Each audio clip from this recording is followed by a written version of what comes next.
If you look at the landscape, you've set it out correctly. There's a trade tension between two economic superpowers. And if you look at what is the tension all about, it's partly to do with technology. It's a tech war. And Malaysia has been in this E&E sector for a while now, in fact more than 5 decades, 50 years. And if you look at the Malaysian economy in terms of exports, 40% of our export is from this sector, from E&E sector. We have got a global market share of around 6% of semiconductor. And therefore we have slight advantage given the track record that we have, and also the ecosystem that's been built, both by Malaysian companies and more importantly by multinationals who came and created that spillover for Malaysian companies to flourish. So again, you mentioned China plus one, China plus two. Companies are realigning their supply chain, redesigning their supply chain to make it more resilient, to make it more secure, and they've seen ASEAN as a sweet spot. We talk about ASEAN centrality, it's about ASEAN being neutral, ASEAN being a region that is stable and peaceful. Therefore, companies have been able to make decisions based on those parameters, and ASEAN has been a net beneficiary of the flows. Give us a sense of how much of a boost you've seen as a result of those US-China tensions to your investment in the chip sector in Malaysia. Well, there's opportunities, despite the challenges. There's a window. I think we need to, as a region, and of course Malaysia is also taking part of that initiative, and because we have, like I said, a competitive advantage being in this industry for a while, we've seen that. However, at the same time, Malaysia is also moving up the value chain. We've been very strong on the test and assembly side, the back end of semiconductor. We want to move to the front end where the value is higher. And companies also moving towards that direction and come to Malaysia, and therefore you can see investments in larger amount in absolute terms. They also, actually this region also has another advantage. This sector consumes a lot of energy, and companies want green energy. Everybody's meeting their sustainability objectives, the sustainability agenda. Therefore, Malaysia also focusing on green energy to support the semiconductor industry.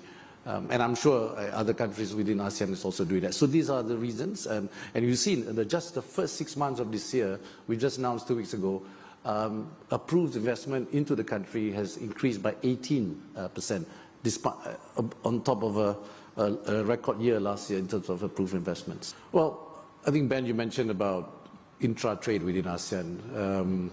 It's actually around 22-23%, and it declined last year, year on year. So there's a lot of opportunities here. I mean, if you look at where we are today, and you're absolutely right. Does this mean it's a zero-sum game? To me, there will be instances where a competition will be tough, where a company A may decide to go to Vietnam instead of Malaysia. But at the same time, I've also seen many companies who are here in Singapore, as they want to expand or as they want to bring different parts of the verticals of the company into the region, they then spill over to Malaysia or even Vietnam or Thailand. Because semiconductor is an example, the front end part of the semiconductor ecosystem is mainly here in Singapore, and when they do the mid to back end, it's in Malaysia. So if they don't come to Singapore, we will never see it in Malaysia, for example. Right? I think it's important, and I completely agree with what my fellow panelists said about digital. And one thing that's different today, Sinda, we hope that when Malaysia chair ASEAN next year, we can conclude the Digital Economic Framework Agreement. So at least there is a guide, so-called the whole platform is being governed in such a way that all countries agree to a certain set of principles to make it easier to do e-commerce for all the growth. Because my concern is when you look at the growth of semiconductor or any other sectors, and you are right to say that different countries are at different stage of growth.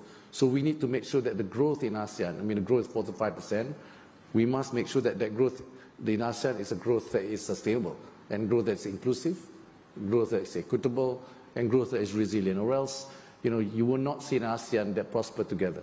Well, we have to navigate this very carefully, I like what Stan Chart just said just now, Bill. You also as neutral as we are. So how do we say trade into context? So when we say we're neutral, we sign multilateral and bilateral trade agreement with all. We're a member of CPTPP, RCEP, IPEF as well, led by US, and of course, recently Malaysia also intend to join BRICS. At the same time, last week we have just approved resuming our negotiation with EU for the Malaysia-EU FTA. So in that sense, we want to engage all, and we have no choice. I think Singapore, similarly, we are a very open country when it comes to trade. And when it comes to investments, it is those two countries. It is both US and China. After all, it's not surprising, US and China, in terms of contribution to the GDP, they're 43% of the world's GDP. So there's no way running away from that fact. So for us, we do have challenges, and I can name one here to date. There's a lot of non-tariff barriers that have been created, but more importantly, today is also tariff barriers. We have companies, Chinese companies in Malaysia, operating in Malaysia now being hit by a high tariff.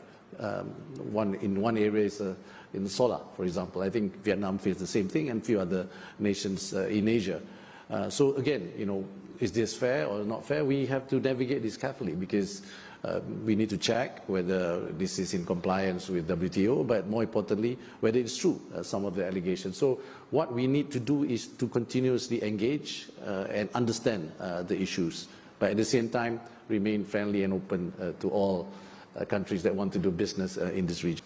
Well, for AI in Malaysia, first of all, we need to make sure that we build our infrastructure behind AI. I mean, of course, people talk about data centers, etc., because you need the GPUs, the processing power to deliver this. At the same time, I think for Malaysia, even the government now is encouraging ministries to start using AI. I mean, even here we can see the screen there, right?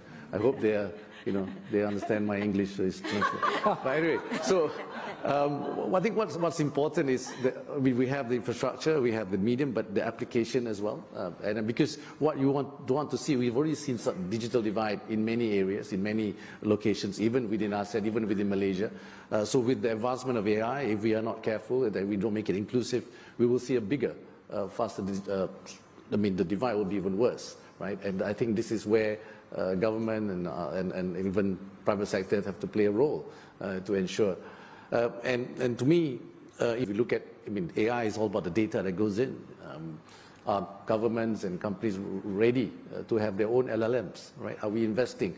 Or else there will be nuances that the data that comes in will be interpreted in a very different way, not the ASEAN way or not the Singapore way. Nothing wrong with Singapore way. I mean, it is, you know, I mean, so there's a lot of things to do. Regulation have to come in place. Ethics have to come in place. Now, anybody can be a Haslinda on Bloomberg. You might be replaced.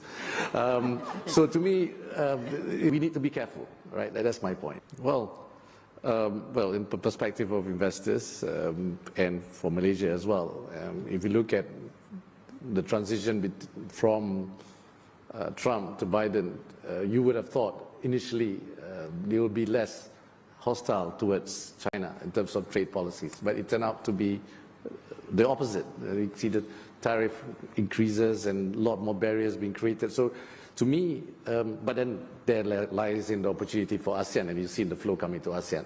But to me, I don't think there will be much difference between the two when it comes to ASEAN, I mean, to China as well, in a way. So I am quite indifferent to either coming. A rather calculated view, but I'd say it's brace, brace. Bill, Minette, Boon Chye, Minister, thank you so much for your time today. Thank you, Jacinda. Thank you.